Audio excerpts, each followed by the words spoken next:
Hello everyone, कैसे हैं आप लोग। उम्मीद है कि आप लोग बढ़िया होंगे, ज़बरदस्त। ठीक है, तो 2013 का सीसेट के सारे क्वेश्चन हम लोग सॉल्व कर लिए हैं। ठीक है, और 2014 सीसेट क्वेश्चन हम लोग सॉल्व करने के लिए आज रेडी हैं। ठीक है, सब लोग रेडी हैं ना भाई, ज़बरदस्त। ठीक, तो हम लोग क्या करते हैं कि 2014 के जिस तरह से 2013 के एक एक क्वेश्चन हम लोगों ने सॉल्व किया है, उस तरह से 2014 के एक एक क्वेश्चन हम लोग क्या करेंगे, सॉल्व करेंगे। और देखिए बहुत मज़ा आने वाला है, बहुत मज़ा वाला आने वाला है। और 101% हमें क्या करना है कि 80 में से हमें 80 सीसेट 80 क्वेश्चन में से हम गारंटी देते हैं कि हम लोग क्या कर सकते हैं कि अगर ये जितने भी पेपर आपके 2013 से लेके 2022 तक सीसेट के जितने भी पेपर हुए हैं, अगर ये सारे पेपर को सॉल्व कर लेते तो आपको पैटर्न पता चल गया। सीधा सा कॉन्सेप्ट, आपको 27 या 81 27 करना है।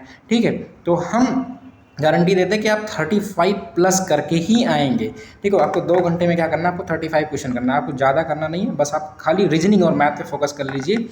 ये बहुत ही इंपॉर्टेंट समझ लीजिए कि ये सेशन है। ठीक है, तो आइए फिर हम लोग कंटिन्यू करते हैं। ठीक, क्वेश्चन नंबर 1 की तरफ हम लोग देखते हैं। क्वेश्चन नंबर 1 क्या है, तो यहाँ पे 2014 के पेपर हम लोग कंटिन्यू कर रहे हैं। आई थिंक पहले पैसेज ही है। ठीक है, तो पहले पैसेज है, तो ये अपना पैसेज है, आगे मूव करते हैं हम लोग। ठीक है, और ये आपका बाइलिंगुअल है। इसमें अगर किसी को कोई दिक्कत है हिंदी इंग्लिश में, मैं कोशिश करूँगा कि इंग्लिश में पहले क्वेश्चन पढ़ूँ, क्वेश्चन उसके बाद हिंदी में पढ़ूँ। क्वेश्चन नंबर 1 भी आपका क्या है, पैसेज है। क्वेश्चन नंबर 3 भी आपका पैसेज है। क्वेश्चन नंबर 2 भी आपका पैसेज है। ठीक है, तो हम लोग आगे मूव करते हैं और आगे देखते हैं। क्वेश्चन नंबर 4 भी हमारा पैसेज है, क्वेश्चन नंबर 5 भी हमारा पैसेज से ही है। तो आगे हाँ, क्वेश्चन नंबर हमारा 6 है। देखिए, क्वेश्चन नंबर 6 कह रहा है हमारा कि 5। ठीक है, क्वेश्चन नंबर 6 से हमारा क्या है कि हमारे ये रीजनिंग मैथ स्टार्ट हो जाता है। तो क्वेश्चन नंबर 6 से हम लोग क्या करते हैं, कंटिन्यू करते हैं। क्वेश्चन नंबर 6 कह रहा है 5 person fire bullet at a target eight interval of 6, 7, 8, 9 and 12 second. मतलब ये 6 second, 7 second, 8 second, 9 second and 12 second के इंटरवल पे क्या है कि फायरिंग होती है बुलेट की। तो कह रहा था number of time they would fire the bullet together at the target in an 1 hour. मतलब 1 घंटे में, ठीक है, ये एक साथ कितनी बार फायर होंगे, कितने टाइम्स फायर होंगे, यही हमसे क्वेश्चन पूछ रहा है। इसको भी हिंदी में भी देखेंगे तो हिंदी में सीधा सा कॉन्सेप्ट है, इसमें हिंदी इंग्लिश में बहुत आसान है, इसमें कुछ है नहीं। लिखा हुआ 5 व्यक्ति एक लक्ष्य पर क्रमशः 6, 7, 8 और 12 सेकंड में अंतराल पर गोलियां दागते हैं, तो 1 घंटे में वे अपने लक्ष्य पर कितनी। देखिए, बट सबसे इम्पोर्टेंट चीज़ ये है कि 2013 में भी हम लोग इसी सेम पैटर्न पे क्वेश्चन किए थे। ठीक है, अब 2014 में भी सेम पैटर्न पे क्वेश्चन आया है।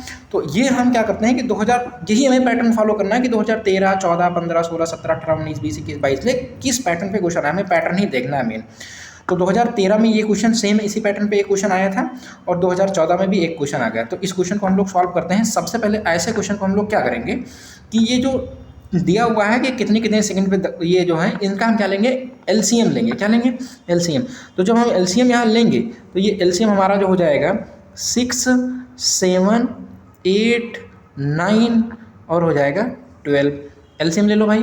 तो एलसीएम लेने के बाद ये देखो, एक ऐसा नंबर लेते हैं एलसीएम जो सबसे कट जाए। मान लो 2 से ले लेते हैं तो 2, 3, 6, 7, 2, 4 जा 8, 9 नहीं कटेगा, 2, 6 जा 12। चलिए 3 ले लेते हैं, 3 एक ऐसा नंबर। तो ये कितना आ जाएगा हमारा, 3 1 जा 3, 7 नहीं कटेगा, 4 नहीं डिवाइड होगा और यहाँ 9 हो 3 3 जा 9 और यहाँ पे आ जाएगा 3 2 जा 6। एक बार 2 भी ले लेते हैं तो ये कितना आ जाएगा 1 7 4 4 को 2 आ जाएगा और ये आ जाएगा कितना 3 और ये कितना आ जाएगा 1।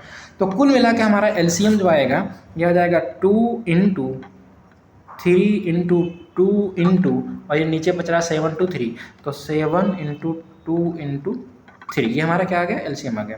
ठीक है, अब इसको मल्टीप्लाई हम कर लें या ऐसे कर लें तो ये हमारा क्या आ गया, एलसीएम आ गया।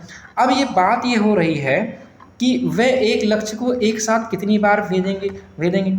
अब यहाँ पे ये जो मेंशन है ये हमें क्या करना है, यहाँ पे हमें टाइम देखना है, क्योंकि यहाँ पे लिखा हो 1 घंटा और यहाँ पे जो जितने भी टाइम दिए वो सेकंड में दिए। तो घंटे को हम सेकंड में बनाने के लिए क्या करेंगे भाई, 1 घंटे में कितने मिनट, 60 मिनट और 1 मिनट में कितने सेकंड, 60। तो क्या करेंगे, ऊपर 60 इंटू 60 से क्या कर लेंगे, डिवाइड कर लेंगे। क्लियर। ठीक है। यहाँ पे लिखेंगे 2 तिया 6 और 6 6 10 जा 60। यहाँ आ जाएगा 2 तिया 6, ठीक है, ये भी आ जाएगा कितना 10।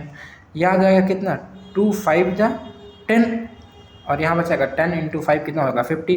तो 10 इंटू 5 कितना हो जाएगा 50 डिवाइड बाई 7। तो 10 बचे 50 और 50/7, ठीक है। तो 7 सते 49, 7 सते 49, 1 50 लगभग वह एक साथ कितनी बार गोलियां एक साथ दागेंगे, वो लगभग 7 टाइम। तो answer is that question number 6 का आंसर क्या होगा, आंसर नंबर क्या होगा बी, क्या होगा बी। आई थिंक हमें लगता है कि सबको ही क्लियर होगा, इसमें किसी को कोई डाउट नहीं होगा, ठीक है। अगले क्वेश्चन की तरफ हम लोग मूव करते हैं, क्वेश्चन नंबर 7 की तरफ मूव करते हैं। अब क्वेश्चन नंबर 7 हम लोग देखते हैं, क्वेश्चन नंबर 7 इंग्लिश में देख लेते हैं। A group of 630 children is seated in a row for the group photo session. Each row contain the 3 less children than the row in front of it. Which one of the following number of row is not possible. कह रहा है कौन सा number possible नहीं होगा। अब देखो कह रहा है कितने रो पॉसिबल नहीं, क्या 3 रो पॉसिबल है, 4 रो, 5 रो, 6 रो, क्या कौन सा पॉसिबल नहीं होगा। अब हम लोग आगे आते हैं, हिंदी में भी देख लेते हैं। यहाँ लिखा हुआ है कि क्वेश्चन नंबर 7, 630 बच्चों के समूह में फोटो लेने वाले के लिए पंक्ति में बिठाया गया। प्रत्येक पंक्ति में उसके आगे की पंक्ति की तुलना में 3 बच्चे कम थे। पंक्ति की निम्नलिखित संख्याओं में से कौन सी संख्या संभव नहीं है। अगर देखो यहाँ पे क्या करते हैं, हम यहाँ पे पंक्ति मान लेते हैं कि पंक्ति हमारी क्या क्या होगी, एक मान लेते हैं x और उसमें 3 बच्चे कम, ठीक है। तो ये हो जाएगा x + 3, अगले वाले में 3 लेते हैं, फिर कितना हो जाएगा x + 6, फिर x प्लस कितना मान लेते हैं नहीं। तो देखो ये कितने पंक्ति हमारे 4 पंक्ति हैं, ठीक है। एज ए मैक्सिमम पंक्ति हमारे ऑप्शन में कितने हैं 6 पंक्ति है, तो 6 पंक्ति हम मान लेते हैं। x प्लस कितना आएगा 9 + 3 12, 3 3 रेड करते चले जाएंगे, ठीक है, कितना आएगा 12। फिर ऐसे हम लोग कर लेंगे, हाँ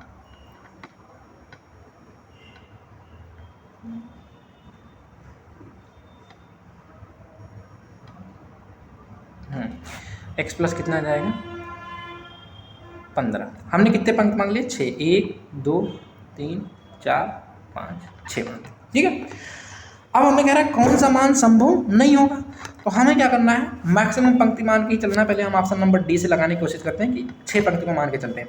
उसके बाद देखते हैं यहाँ पे सबको जोड़ेंगे, तो जोड़ेंगे x, यहाँ पे देखिए ये हमारा ऑप्शन x x x कितना 1x 2x 3x 4x 5x 6x, तो कितना आया 6x प्लस यहाँ पे 3 6 9 9 9 कितना हो जाएगा 18 18 2 20 20 10 30 30 10 40 5 45 कितना हो जाएगा 45 इज इक्वल टू कितना हो जाएगा 630। अब देखो अगर ये 6x इज इक्वल टू लिखेंगे तो आ जाएगा 630, तो यहाँ से आ जाएगा 10 10 - 5 कितना आ जाएगा 5, यहाँ बचेगा 12 12 - 4 कितना आ जाएगा 8, ये आ जाएगा 585 तो x इज इक्वल टू कितना आ जाएगा ये 585/6 आ जाएगा। इसको डिवाइड करेंगे तो कितना आ जाएगा बताओ 6 7 जा, हाँ 6 9 जाएगा 54 और प्लस 4 हो जाएगा कितना 58 और यहाँ पे आ जाएगा तुम्हारा 45। तो 6 सते 42 6 सते 42 3 45 और दशमलव लगा देंगे तो 6 चौक 24 6 पंच 33, मतलब 97.5 पॉइंट ये हमारे कहाँ से पॉसिबल है। तो यही एक ऐसा डिजिट है कि ये पॉसिबल नहीं, क्योंकि ये पॉइंट में आ रहा है, ठीक है। तो हमारा जो ऑप्शन सही हो जाता है, ऑप्शन नंबर क्या हो जाएगा 6। इसी तरीके से अगर हम ऑप्शन नंबर ए लेके लगाते हैं, ऑप्शन नंबर ए लगाते मतलब 3 रो ही मान के लेके चलते हैं कि हम 3 रो पॉसिबल है, तो क्या लिखेंगे x और x + 3 और प्लस x प्लस क्या लिखेंगे 6 इज इक्वल टू लिखेंगे कितना 630 लिखेंगे। अब देखिए यहाँ पे कितना आ जाएगा 3x, तो 3x प्लस कितना 6 3 9 कितना आ जाएगा 9 इज इक्वल टू कितना आ जाएगा 630, तो आ जाएगा 3x इज इक्वल टू कितना आ जाएगा, ये कितना आ जाएगा 630 - n तो कितना आ जाएगा 5 6 29 आ जाएगा। अब ये 629 है, सॉरी 629 नहीं, ये आ जाएगा 21, कितना आ जाएगा 21। तो x इज इक्वल टू आ जाएगा 621 डिवाइड बाई 3, 3 2 जा 6, 3 2 जा 6, 0 आ जाएगा, 3 7 जा 21, तो 207। देखो ये होल नंबर क्या है, पॉसिबल है, इसका मतलब क्या है, ऐसे हमारा 3 भी सही है, 4 भी सही है, 5 भी सही है, हमारा ऑप्शन नंबर डी जो होगा ये हमारी संभव नहीं है। तो इस तरह से क्वेश्चन नंबर 7 का जो हमारा आंसर सही होता क्या होता है, ऑप्शन नंबर डी। अब नेक्स्ट क्वेश्चन की तरफ मूव करते हैं। नेक्स्ट क्वेश्चन हमारा कह रहा है कि there are 7 person up on a ladder A B C D E F G H G not that in order, इसी क्रम में नहीं है। A is further up than E, A जो है E से अप है, but is a lower than C, B is in the middle, G is the between A and B, G जो है A और B के बिटवीन में है, E is the between B and F, and if between E and D the person on the bottom step of the ladder will be, bottom step पे क्या होगा। तो आइए हिंदी में भी देख लेते हैं एक बार, क्योंकि भाई दोनों को लेके चलना है, क्योंकि दोनों की प्रोबेबिलिटी रहती है यहाँ पे, ठीक है। यहाँ पे क्वेश्चन कह रहा है कि एक सीढ़ी पर 7 व्यक्ति ABCDEFG इसी क्रम में नहीं है, ऐसा नहीं कि इसी क्रम में, जिस क्रम में इसका अरेंजमेंट है उसी क्रम में, ठीक है। कह रहा ए जो है ई से ऊपर है, ए जो है ई से ऊपर है। तो सबसे पहले हम क्या बना लेते हैं, बॉक्स बना लेते हैं। क्या बना लेते हैं, बॉक्स। कितना, 7 बॉक्स बना लेते हैं, 2 बॉक्स बना लेते हैं, 1 2 3 4 5 6 7 हो गए। ऐसे एक इधर भी बना लेते हैं, क्योंकि ऐसे में 2 को हमें बनाना है, 1 2 3 4 5 6 7 हो गए, ठीक है। दूसरा पेन सेलेक्ट कर लेते हैं। अब यहाँ पे देखते हैं, अरेंजमेंट करते हैं हम लोग। यहाँ पे हमसे कह रहा ए जो है ई से ऊपर है लेकिन सी से नीचे है, सी से नीचे है। चलो अब इसको छोड़ दो।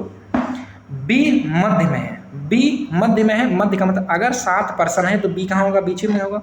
उसका मतलब 3 इधर और 3 इधर छोड़ देंगे तो बी कहाँ होगा, ये यहीं पे आ जाएगा। इसमें भी आ जाएगा बी यहीं पे, बीचों बीच। तो बी का तो प्लेस फिक्स ही है, बी में तो कोई इंटरफेयर करना ही नहीं है। जी जो है ए और बी के बीच में है, जी कहाँ है, ए और बी के बीच में है।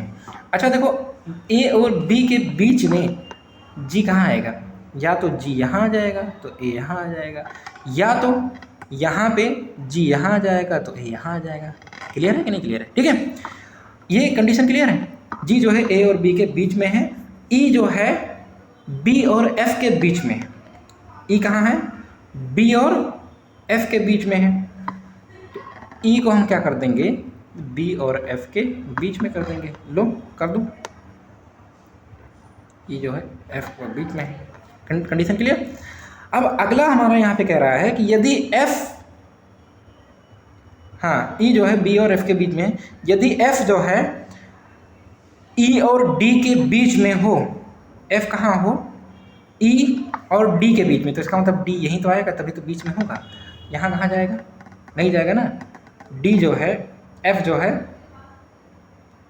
यदि यहाँ पे कह रहा है, ये वाली लाइन देखते हैं। ये कह रहा है यदि जो है एफ जो है ई और डी के बीच में, ई और डी के बीच में, ई और डी के बीच में हो, ठीक है, क्लियर है। तो सबसे निचले सीढ़ी पे क्या है, अब आगे वाली यहाँ लाइन है, ए जो है ई से ऊपर, ए जो है ई से ऊपर है, ए जो है ई से ऊपर है, ये वाली लाइन देखिए, लेकिन सी से नीचे है। इसका मतलब ए जो है ई से ऊपर है लेकिन सी से नीचे है, तो बी मध्य में है। तो यहाँ पे जो हमारा सी जो बन रहा है, सी हमारा ए से ऊपर यहीं तो बनेगा, सी बताओ यहीं तो बनेगा, ये तो नीचे हो जाएगा ना, यहाँ पे नीचे होगा, तो इसलिए ये वाला डायग्राम हमारा क्या हो जाएगा, गलत। अब इसमें क्वेश्चन कर रहा है कि तो सीढ़ी के सबसे निचले सोपान पर या सबसे निचले पायदान पर कौन है, सबसे निचले पायदान पर कौन है, देखो डी कौन है सबसे निचले पायदान पर, डी। ये क्यों गलत हो गया, ये इसलिए गलत हो गया कि सी जो है ए से कहाँ है, ऊपर है, और इस वाले में क्या कह रहा है कि यहाँ है नीचे। तो इसलिए हमारा ये डायग्राम क्या हो जाता है, गलत, और ये डायग्राम क्या हो जाएगा, सही। इसलिए 8 का हमारा ऑप्शन नंबर क्या हो जाएगा, सी। आई थिंक ये आपको क्वेश्चन क्लियर होगा, इसमें किसी को कोई दिक्कत नहीं होगा। अब हम नेक्स्ट क्वेश्चन की तरफ मूव करते हैं, क्वेश्चन नंबर 9 की तरफ, ठीक है। क्वेश्चन नंबर 9 की तरफ मूव करते हैं और क्वेश्चन नंबर 9 देखते हैं कि, हाँ एक बार इंग्लिश में भी देख लेते हैं। कह रहा है यहाँ पे consider A is the taller than B, C is the taller than A, D is the taller than C, E is the tallest of all. तो कह रहा है कि ऑर्डर में जो दिया हुआ है कि who occupy the mid position, mid position पे कौन आ रहा है। तो देखिए भाई यहाँ पे ए जो है बी से लंबा है, चलो बना दो, बहुत आसान होता है। ए जो है बी से लंबा है, ए को हमने क्या कर दिया, लंबा कर दिया, किससे, बी से, चलो कर दिया। सी जो है ए से लंबा है, सी जो है ए से लंबा है, चलो खींच दो, इसको भी बढ़ा दो, सी को बना दो, ए से लंबा बना दो। डी जो है सी से लंबा है, डी जो है सी से लंबा है, खींच दो इनको और ऊपर पहुंचा दो, ठीक है। डी जो है सी से लंबा है, ई सबसे लंबा है, ई को और टॉप पे खींच दो, ठीक है। तो ई जो है ये सबसे लंबा हो जाएगा, ई जो है सबसे लंबा हो जाएगा। तो कह रहा है यदि इन्हें उपयुक्त लंबाई के अनुसार क्रम में बिठाया जाए तो बीच की जगह पे कौन बैठेगा। भाई देखो, दो इधर हो गए, दो इधर हो गए, आधे इधर आधे इधर, बचा कौन, बीच में सी। तो उपयुक्त लंबाई के अनुसार बीच में कौन बैठा हुआ है, बीच में कौन बैठा हुआ है, C. This is the very very easy question. तो ये क्वेश्चन बड़ा आसान था, ठीक है। ऐसे सब क्वेश्चन को उड़ा देना है, बिल्कुल से एकदम से हवा में उड़ा देना है, ठीक है। क्वेश्चन नंबर 10 की तरफ हम लोग मूव करते हैं और क्वेश्चन नंबर 10 देखते हैं। क्वेश्चन नंबर 10 देखते हैं।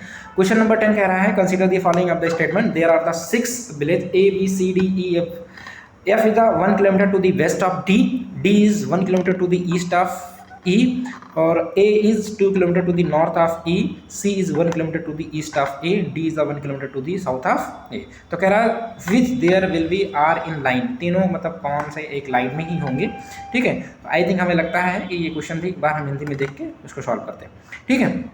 देखिए भाई बड़ा आसान क्वेश्चन है ये, इसमें कुछ है नहीं। कह रहा है कि A B C D 6 गाँव है, F गाँव D गाँव के 1 किलोमीटर पश्चिम में है। सबसे पहले ये देखिए, डायरेक्शन देख लीजिए, ये क्या होता है नॉर्थ, ये होता है साउथ, ये होता है ईस्ट, ये होता है वेस्ट। नॉर्थ को हम लोग कहते हैं उत्तर, ठीक है। ये क्या होता है दक्षिण, ठीक है। ये होता है पूर्व और ये होता है पश्चिम होता है, ठीक है। क्लियर है सबको। तो एफ गांव डी गांव के 1 किलोमीटर पश्चिम में है, कोई चलो ठीक है, कोई बात नहीं, अरेंज कर दो इसको। पेन चेंज कर लेते हैं, पेन का कलर। हाँ, डी गांव कहीं मान लेते हैं कि डी गांव ये यहाँ पे है। एफ गांव डी गांव के कहाँ से है, 1 किलोमीटर कहाँ पे है, पश्चिम में है, ठीक है। 1 किलोमीटर पश्चिम में, देखो ये डायरेक्शन पश्चिम इधर मेंशन है ना, तो इसलिए पश्चिम इधर में 1 किलोमीटर 1 किलोमीटर, ठीक है। अब अगला लाइन हमसे कह रहा है बी गांव ई गांव के 1 किलोमीटर पूर्व में है। क्योंकि ये दूसरा स्टेटमेंट इसलिए हम इसको छोड़ दे रहे हैं क्योंकि अभी इसका इस वाले जो पहला हमने डायग्राम बनाया इसमें कोई हमारा रिलेशन दिख ही नहीं रहा। ए गाँव ई गाँव से 2 किलोमीटर उत्तर में है, इसको भी हटा दे रहे हैं। देखो सी गाँव ए गांव के 1 किलोमीटर पूर्व में, इसको भी हटा दे रहे हैं क्योंकि अभी कोई स्टेटमेंट है ही नहीं है। अब यहाँ पे ये स्टेटमेंट देखते हैं, डी गांव जो है ए गांव के 1 किलोमीटर दक्षिण में है। डी कहाँ है, ए गांव के 1 किलोमीटर दक्षिण में है। तो इसका मतलब डी, अगर ए ऊपर होगा तभी तो डी दक्षिण में आएगा, ठीक है। 1 किलोमीटर समझ में आया कि नहीं आया। अब देखो सी गांव ए गांव के 1 किलोमीटर पूर्व में है। अब सी गांव को, अब देखो स्टेटमेंट बनता चला जा रहा है, सी गांव 1 किलोमीटर कहाँ कर देंगे, पूर्व में कर देंगे, ये कर दिया हमने 1 किलोमीटर। अब उसके बाद देखो ये भी स्टेटमेंट बन गया, ये भी बन गया। ए गांव जो है ई गांव के 2 किलोमीटर पूर्व में है। ए गांव जो है ई गांव के 2 किलोमीटर कहाँ पे है, पूर्व में है। तो ए गांव ई किलोमीटर, हाँ ए गांव जो है ई गांव के 2 किलोमीटर उत्तर में है। तो देखो ई गांव यहाँ पे क्या होगा, क्योंकि 1 किलोमीटर इधर और 1 किलोमीटर इधर, तो ये आ जाएगा ई। अब ये बताओ, ये इधर है तो ये दक्षिण में है, ये साउथ में है, और ये कहाँ पे है, नॉर्थ में है, तभी तो 2 किलोमीटर उत्तर हुआ। और उसके बाद कह रहा है हाँ बी गांव ई गांव के 1 किलोमीटर क्या है, पूर्व में है। तो बी और ई 1 किलोमीटर क्या है, ये क्या है, पूर्व में है, ठीक। पूरा डायग्राम बन गया। अब कह रहा है कौन से तीनों गांव एक ही लाइन में है, बताओ भैया। A D E, A D E, A D E, A D E, A D E क्या है, एक ही लाइन में है कि नहीं है। तो क्वेश्चन नंबर 10 का ऑप्शन नंबर क्या सही होगा हमारा, बी। क्या होगा, बी, ठीक है। एक आध क्वेश्चन तुम लोग होमवर्क में भी लिख लिया करो और एक आध क्वेश्चन तुम लोग होमवर्क में भी किया करो, ठीक है। क्वेश्चन नंबर 11 होमवर्क में करोगे, 12 वाला, चलो 12 वाला होमवर्क में कर लेना, 11 वाला हम करवा दे रहे हैं, ठीक है। और कमेंट सेक्शन में कमेंट करके जरूर बताना कि इसका आंसर क्या होगा, ठीक है। क्वेश्चन नंबर 11 जो है ये कह रहा कि 4 बच्चे एक पंक्ति में बैठे हुए हैं, ए बी की बगल वाली सीट पर बैठा हुआ है, ठीक है, एक पंक्ति में। लो 1 2 3 4 बैठा दो, 2 डायग्राम बना लो, 1 2 3 4। ए जो है बी की बगल वाली सीट पर बैठा है लेकिन सी के बगल में नहीं है, तो ए को बी की बगल वाली सीट पर बैठा दो। देखो हमने क्या किया कि अगर ए को बी की बगल वाले बैठाना है लेकिन सी के, यदि सी डी की बगल में नहीं बैठा हुआ तो ऐसा है ए को कहीं बीच में मानना पड़ेगा। ए यहाँ मान लेते हैं, ए यहाँ मान लेते हैं, तो यहाँ पे क्या है, ए जो है बी की बगल वाली सीट पे बैठा हुआ है, बी की बगल वाली सीट पे बैठा हुआ है, बी की बगल वाली सीट पे बैठा हुआ है, ठीक है, क्लियर, सीट पर बैठा, लेकिन सी के बगल नहीं है, तो यहाँ सी नहीं आएगा। सी कहाँ आएगा, यहाँ आएगा, क्योंकि यहाँ सी आएगा नहीं, और देखो यहाँ भी सी नहीं आएगा तो सी कहाँ आएगा, यहीं तो आएगा, क्लियर। ए को सी के बगल नहीं बैठाना है, ए को बी के बगल बैठाना है। उसके बाद कह रहा है यहाँ पे यदि सी डी की बगल में नहीं बैठा है तो डी की अगल बगल की सीट पर कौन बैठा है, बताओ, 4 ही लोग हैं तो डी का प्लेस यही तो आएगा, डी का प्लेस क्या आएगा, यही आएगा।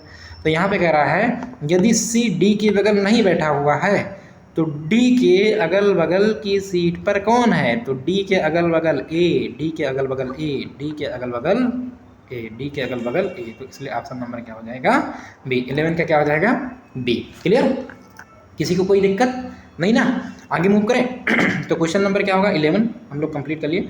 अच्छा, क्वेश्चन नंबर 12 क्या करो, ये क्वेश्चन नंबर 12 ये हम दोनों क्वेश्चन जो है मेंशन कर देते हैं। एक आप लोग क्या करें, कमेंट सेक्शन में कमेंट करके हमें जरूर बताएंगे।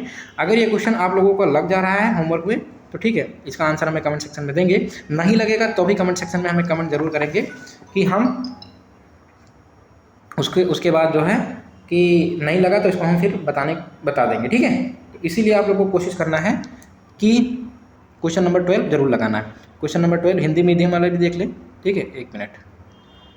ये देखिए क्वेश्चन नंबर 12 ये सभी लोगों का क्या है, होमवर्क है, ठीक है, इसको लगाइएगा, नहीं लगेगा तो इसको ज़रूर हम सॉल्व करेंगे। ओके, क्वेश्चन नंबर 13 की तरफ हम लोग मूव करते हैं। क्वेश्चन नंबर 13 फिर हमें लगता है आई थिंक पैसेज ही शुरू हो गया है।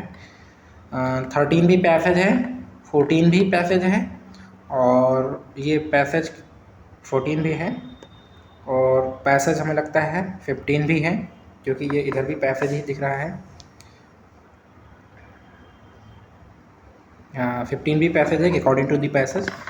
15 आई थिंक 16 भी पैसेज है, 17 भी पैसेज है, 18 भी पैसेज है, 19 भी, अच्छा 19 क्या है, क्वेश्चन है, ठीक है, 19 क्या है, क्वेश्चन है।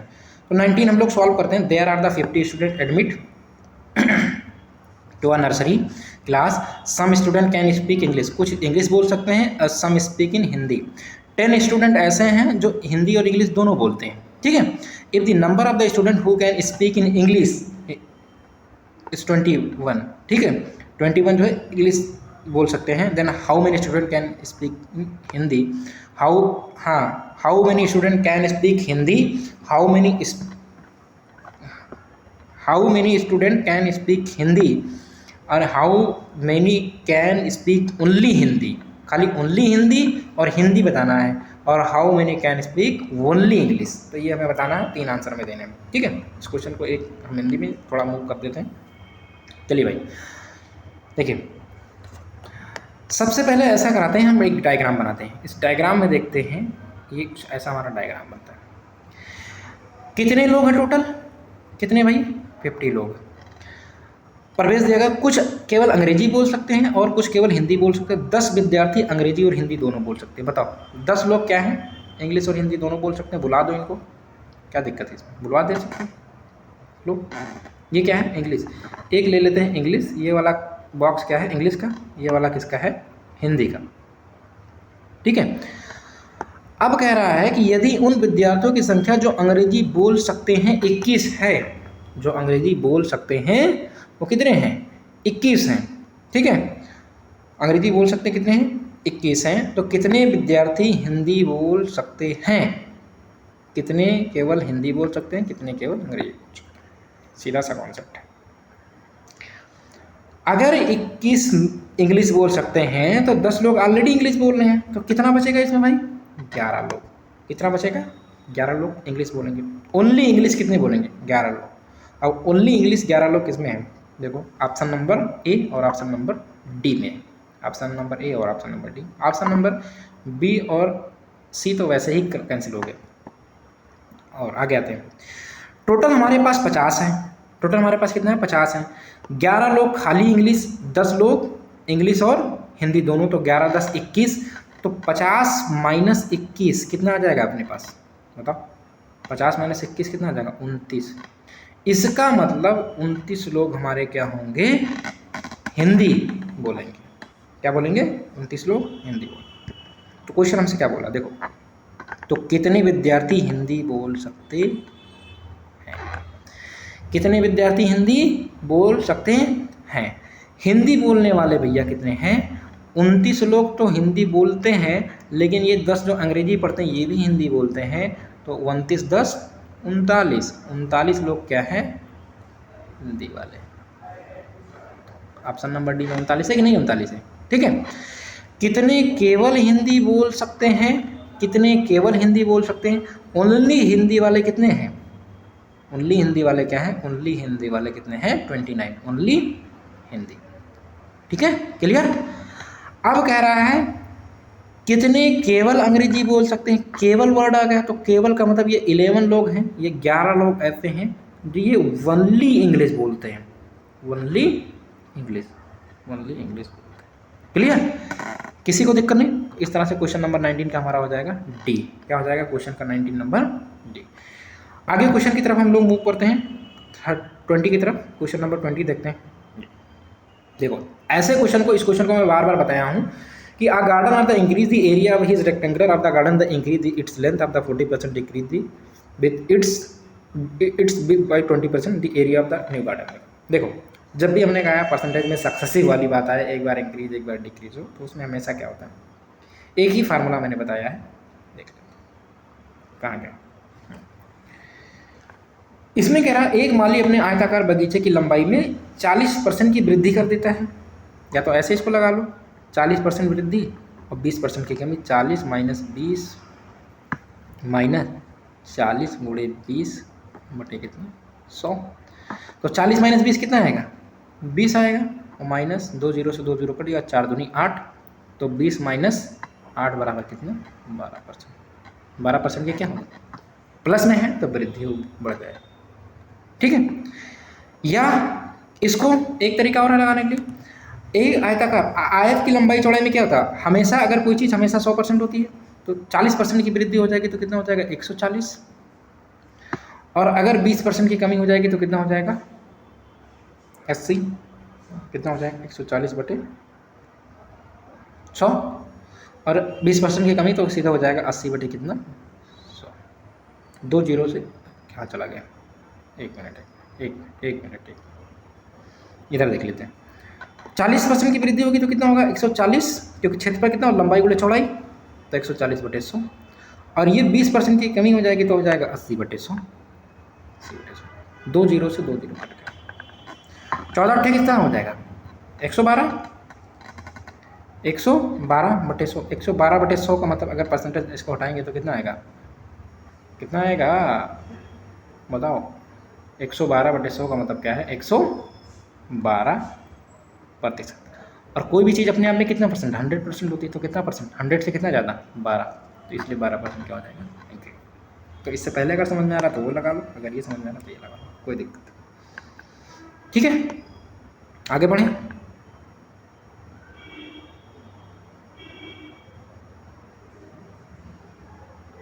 देखो क्वेश्चन नंबर 28 देखते हैं।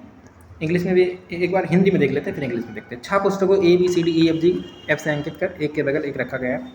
BCE और F पुस्तकें के हरे आवरण हैं, मतलब कवर कैसा है? हरा है। जबकि अन्य पुस्तकें के आवरण कैसे हैं? कवर कैसा है? पीला है। ABD की नई पुस्तकें नई हैं, जबकि शेष क्या है? पुरानी है। ABC पुस्तकें विविध रिपोर्ट हैं, जबकि शेष पुस्तकें आयुर्विज्ञान के उद्धरण हैं। कौन सी दो पुरानी आयुर्विज्ञान के उदाहरण की हरे और आवरण पुस्तक है? देखो कुछ आते हैं इंग्लिश में भी देख लेते हैं 21st, और this is the very very important. इस क्वेश्चन को देखो, इस टाइप के क्वेश्चन हम लोग डायग्राम वाला हम लोग कई बार लगा लिए हैं, ठीक है। अब इस क्वेश्चन को लगाने के लिए क्या करेंगे, हम लोग देखेंगे कि एक तरफ हम लोग मेंशन करते हैं क्या चीज़, बुक मेंशन कर लेते हैं, ठीक है। एक तरफ हम लोग क्या मेंशन कर लेते हैं, बुक। एक मिनट, क्या मेंशन कर लेते हैं, बुक मेंशन कर लेते हैं। अब ये बुक हो गया, ठीक है, और एक में हम लोग मेंशन कर लेते हैं कि कवर क्या क्या है, कवर। एक में हम एडिशन मेंशन कर लेते हैं कि एडिशन कैसा है, न्यू है कि ओल्ड है, ठीक है। और एक में हम लोग मेंशन कर लेते हैं कि वो ये मेडिकल की है या और किसकी है, मेडिकल या लॉ की, ठीक है, मेडिकल या लॉ की, या ऐसे एक लाइन बना लेते हैं, लॉ की बना लेते हैं, ठीक है। अब बात ये आती है कि इसको हम लोग अरेंज करते हैं, देखते हैं बुक कितनी है हमारी, बुक हमारी कितनी है, A B C D E और F। आई थिंक इससे क्या हो जाएगा, पूरा 100% क्लियर हो जाएगा, ठीक है। देखते हैं, इसमें कह रहा है 6 बुक है, प्लेस साइड ऑफ द, अब B C E have the green cover, B C E F, B C E F क्या है, कवर कैसा है, ग्रीन है। क्या लिखेंगे, green, green, B C green, green, ठीक है। चलो ग्रीन कर दिया, वाइल बाकी, जबकि जो है येलो कवर की हैं, बाकी अदर जो है येलो कलर की, तो ये लिखेंगे येलो, ये लिख लेंगे येलो, कोई दिक्कत नहीं, यहाँ तक क्लियर है। Book A B D are new, A B D क्या है, new, A B D new, थोड़ा ये लिखेंगे न्यू, क्या है, न्यू, क्या है, न्यू, ए बी डी क्या है, न्यू है। उसके बाद ए बी डी जब न्यू है तो बाकी रेस्ट ऑफ क्या होंगे, बाकी रेस्ट ऑफ क्या है, ओल्ड है, ओल्ड, ओल्ड, क्लियर। अब आगे हमारा क्या कह रहा है, are new while the rest of the volume are old. Book A B C are law report, A B C क्या है, लॉ के हैं, ए बी सी क्या है, ये लॉ के,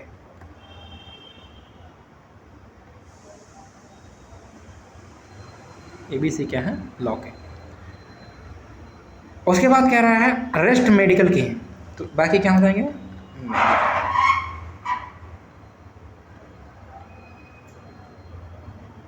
मेडिकल की। बड़ा अच्छा क्वेश्चन है, इसमें कुछ है नहीं। Which two books are old medical extract have the green cover, कौन से ऐसे 2 बुक हैं जो ओल्ड भी हैं, मेडिकल के भी हैं, और इनके कवर कैसे हैं, ग्रीन भी, ठीक है। देखो ओल्ड मेडिकल के कौन है, देखो पहली बात क्या है, ये दोनों इधर देखो, येलो वाला ले लेते हैं, ये देखो ओल्ड भी हैं, मेडिकल के भी हैं, और कवर कैसा है, ग्रीन है। तो वो कौन से दोनों बुक हैं, ई और एफ, क्लियर, 100% क्लियर, ठीक है। ठीक, बीच बीच में आप लोग इसमें जो है कमेंट भी करते रहिएगा कि क्या कैसे जो है इसमें आंसर आपको समझ में आ रहा है कि नहीं आ रहा है, ठीक है, क्लियर है। 21 आई थिंक क्लियर है, तो हमारा ऑप्शन नंबर 21 का क्या होता है, बी, 21 का क्या होता है, बी, ठीक है। 22 चलते हैं, 22 की तरफ मूव करते हैं।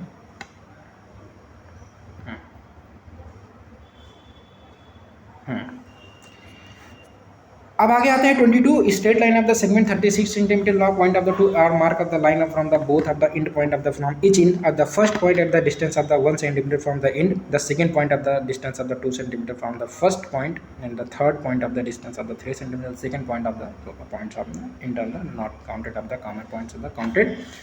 देखो हिंदी में आता है, देख लेते हैं, क्योंकि ये क्वेश्चन इतने खतरनाक, इतने बड़े बड़े लिखे होते हैं कि इसको ऐसा देख के ही लग जाता है कि ये बड़े खतरनाक है, ये लगेंगे कहाँ से, ठीक है। लेकिन जो क्वेश्चन जितना बड़ा होता है उसमें उतने ही ज़्यादा कंटेंट होता है, वो क्वेश्चन उतना ही आसान होता है, उसको समझने में थोड़ा हमें टाइम भले लग सकता है लेकिन वो उतना ही आसान होता है। तो क्वेश्चन हमें देखना है, कह रहा है एक सरल रेखा 36 सेंटीमीटर लंबा है। कितना लंबा भाई? 36 सेंटीमीटर लंबा। ठीक है, इस रेखा पर रेखा के दोनों अंत्यंत मतलब इंड बिंदुओं से बिंदु अंकित करने हैं। प्रत्येक अंत्यंत बिंदु से पहला बिंदु अत्यंत बिंदु से 1 सेंटीमीटर दूरी, मतलब हर एक बिंदु 1 सेंटीमीटर से दूर है। तो ये दूरी कितनी है? 1 सेंटीमीटर। फिर क्या होगा? ऐसा दूसरा कितना होगा? फिर 1 सेंटीमीटर। तो ये कितना होगा? पहले बिंदु से 2 सेंटीमीटर होगा। फिर ये कितना होगा? ये यहाँ से कितना? 3 सेंटीमीटर होगा। इस तरीके से हमारा चलता रहेगा। ठीक है, दूरी पर यही क्रम आगे जा रही है। अत्यंत बिंदु को ना गिना जाए और उभयनिष्ठ को गिना जाए तो बिंदुओं की संख्या कितनी होगी?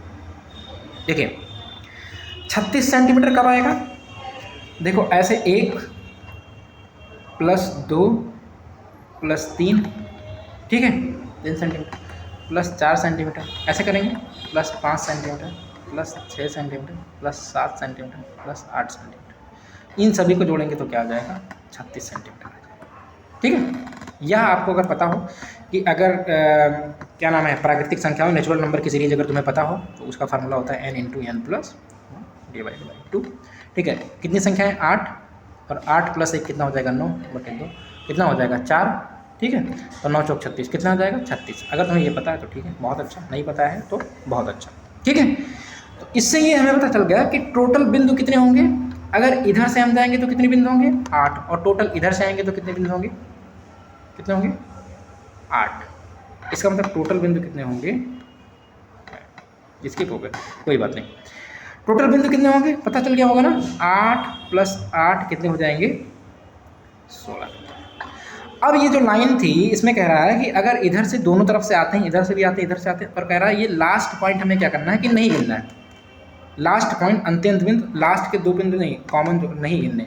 तो 16 - 2 कितना हो जाएगा? कितना हो जाएगा? 14। जब इधर से लास्ट से काउंट करते हुए आएंगे तो यहाँ पे इन दोनों में क्या करा कि एक 5th पोजीशन और एक 6th पोजीशन आएगा। ये दोनों क्या होंगे? कॉमन पॉइंट होंगे। तो यहाँ पे कह रहा है कि अंत्य बिंदु को ना गिना जाए और उभयनिष्ठ बिंदुओं को 1 गिना जाए। तो 5 और 6 5th और 6th पॉइंट ऐसे तो होंगे कि जो दोनों क्या होंगे? 2 बार आएंगे और उनको क्या गिना जाए? ये 2 बार काउंट होंगे। कितने बार? 2 बार काउंट होंगे। तो उनको दोनों को क्या गिना जाए? 1। तो 5th को 1 गिना जाए, 6th को भी 1 गिना जाए, तो 2 और काम माइनस हो जाएंगे, 14 - 2, तो कुल मिला के कितना आ जाएंगे? 12। इसलिए ऑप्शन नंबर आपका क्या सही हो जाएगा? 22 का बी। क्लियर? किसी को कोई दिक्कत नहीं ना? चलो बहुत मस्त, उड़ा देते हैं इसको। ठीक है, हाउस द जोश, ज़बरदस्त, मज़ा आ रहा है ना? किसी को कोई दिक्कत तो नहीं है? ठीक है, अब इसी में हम चलते हैं क्वेश्चन नंबर 23 पे। वाह वाह वाह, क्या ये बकरियां बिक रही हैं? ठीक है, सोहन 2 बकरियों को एक ही दाम में बेचकर एक बकरी पर 10% प्रॉफिट कमाता, दूसरी बकरी पर 10%। ये क्या क्वेश्चन है? ये सब बच्चों वाला क्या क्वेश्चन है? ये क्वेश्चन कैसा है? हम ये चीज़ नोट करके हमेशा गांठ बांध के रख लो कि अगर भी कभी किसी कोई ऐसा क्वेश्चन आए जिसपे सेम प्रॉफिट और same loss, 10% profit 10% loss, 20% profit 20% loss, तो लोगों को लगता है कि अच्छा 20% प्रॉफिट 20% लॉस, ना तो कोई लॉस होगा ना तो कोई प्रॉफिट होगा। नहीं बाबू, ये क्या होगा? ऐसे क्वेश्चन हमेशा लॉस होता है, हमेशा उसमें क्या होता है? लॉस होता है। अब वो लॉस कितना होता है? क्योंकि सक्सेसिव परसेंट लगा लेंगे। सक्सेसिव परसेंट क्या होता है? a + b - a × b upon कितना हो जाएगा? 100 हो जाएगा। तो सक्सेसिव परसेंट लगाएंगे तो देखो 10% प्रॉफिट होता है,